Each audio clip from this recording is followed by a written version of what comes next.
Hey, how's it going? Today it's a rainy day. There's been a bit of rain around here. Not so much as the coastal areas of Queensland, though. I heard all about those, the cyclone and the flood and so on. Does not sound very pretty, but you know, it is so completely unbalanced how the coastal areas are getting way too much water, and just past the Great Dividing Range, because it does such a good job dividing things, it's divided the water completely, so that all the water goes to the one side that doesn't really need it quite so much, and the place that really does need it doesn't get any. Fair is fair, as they say. Actually, I don't know anybody that says that, but you can imagine. I'm sure there's people who might say that. Yes, floods. And coincidentally, I've been reading a few flood stories. Now, flood stories, they come up in quite a lot of ancient literature, which is very interesting. Let's see, I suppose the most famous one would be the story of Noah and the Noahide Covenant. That was recently a Russell Crowe movie. Yes, it was Russell Crowe. I saw the movie. I didn't mind it. I liked it. But getting back to the older stories, the written versions of the stories, written and may have been even oral traditions before then. They go back quite some time. Let's see. One of the ones, I couldn't find an exact date, but it seems relatively new, as in Roman era.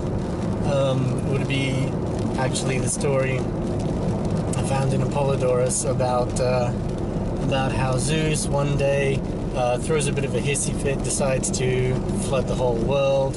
Well, actually, no, it wasn't the whole world. It was just this certain particular area, had mountains around it, but eventually the water gets out and escapes and goes everywhere. Disaster. So he decides to do that, but hang on, I've just got to give them this ticket.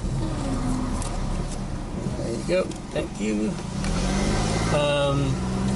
Yeah, Deucalion and Pyrrha, his wife, I think Deucalion and Pyrrha, managed to save themselves, their possessions, their animals, by building a wooden, well, in Apollodorus, James Fraser, the guy who translated, uses the word chest, which is an unusual word. I want to check whether the actual Greek word is the same one used in the Pentateuch, because that would be quite interesting for obvious reasons. But anyway, Deucalion and Pyrrha save themselves and animals and so on in a wooden chest.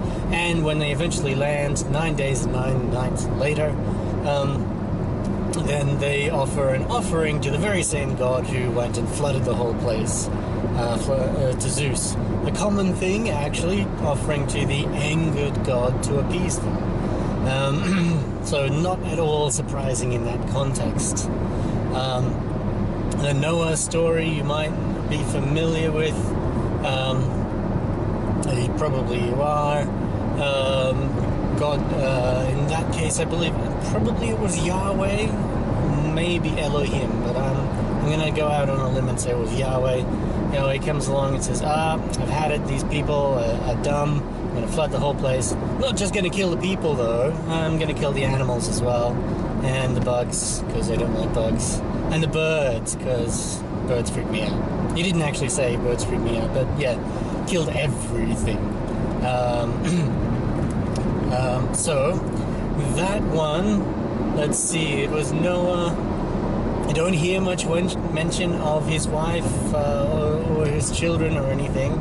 A lot more, Deucalion and Pyrrha, you hear a lot more about them. They had children after they got out of the chest.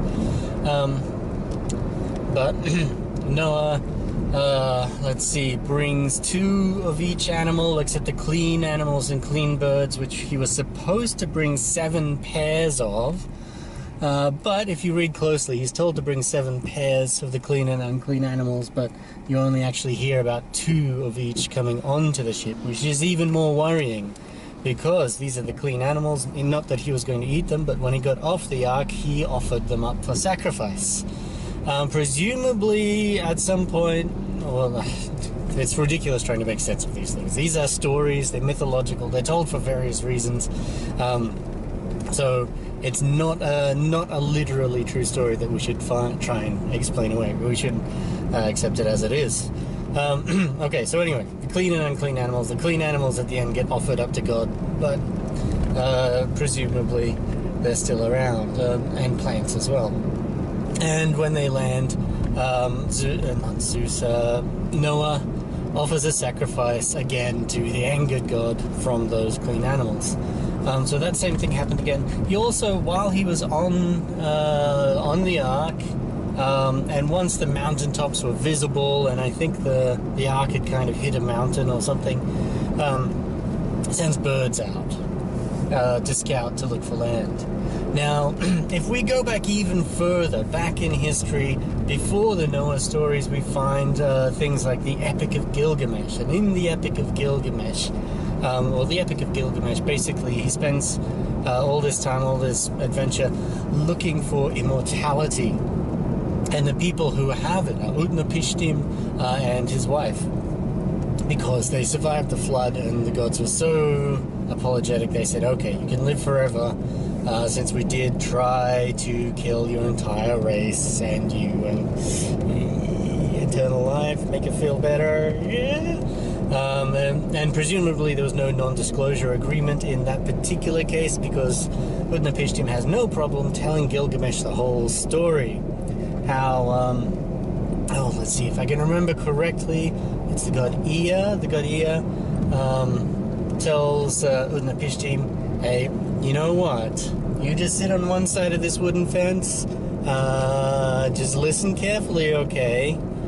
We gods, we're just going to be on the other side, just talking about how we're going to destroy the whole race, the whole human race, and maybe give you tips on how to survive, but don't you listen, nudge, nudge.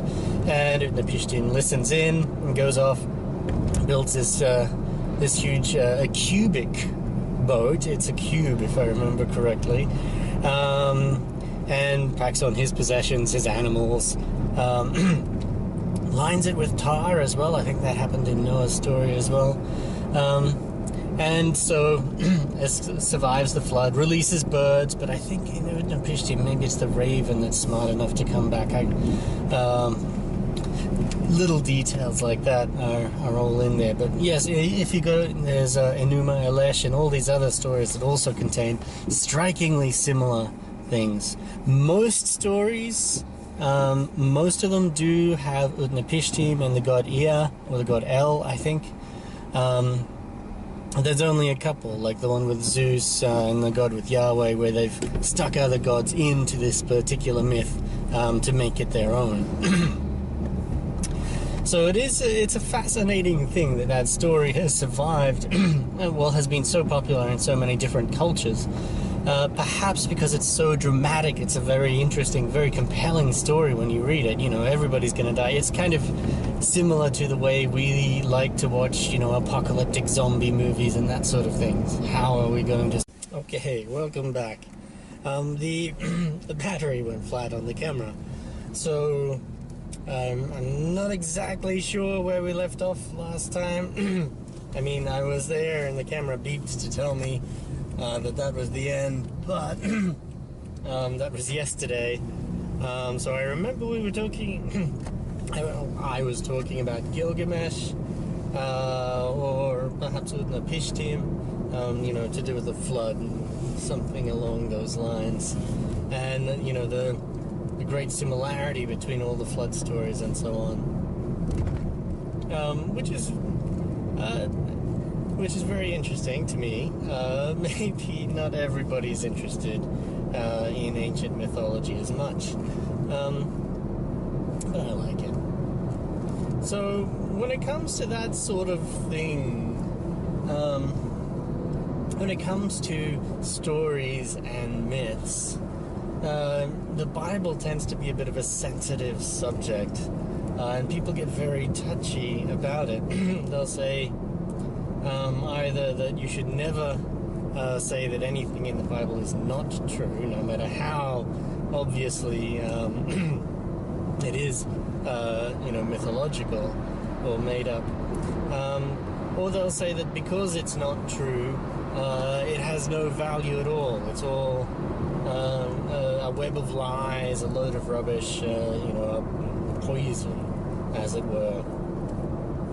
Which is interesting because there are other things such as Apollodorus or the Iliad and the Odyssey, which are clearly mostly fantastic, mostly made up. And I've never heard anybody argue that these books don't have value. It seems quite obvious that they do, whether or not the story itself is true. And the same, I think, applies for a lot of these stories in the Old Testament, the Hebrew Bible. For example, the flood stories. We can see even from the creation myths, in the beginning, this and that, we can see them, the people attempting to explain things. It tells us a lot about the culture at that time. And some of the other stories are good, I think, just as, for their narrative value. For example, there's one that stands out, the Binding of Isaac, where in the story, God says to Abraham, Abraham, how about you go and kill your son? And Abraham says, okay, I'll do it.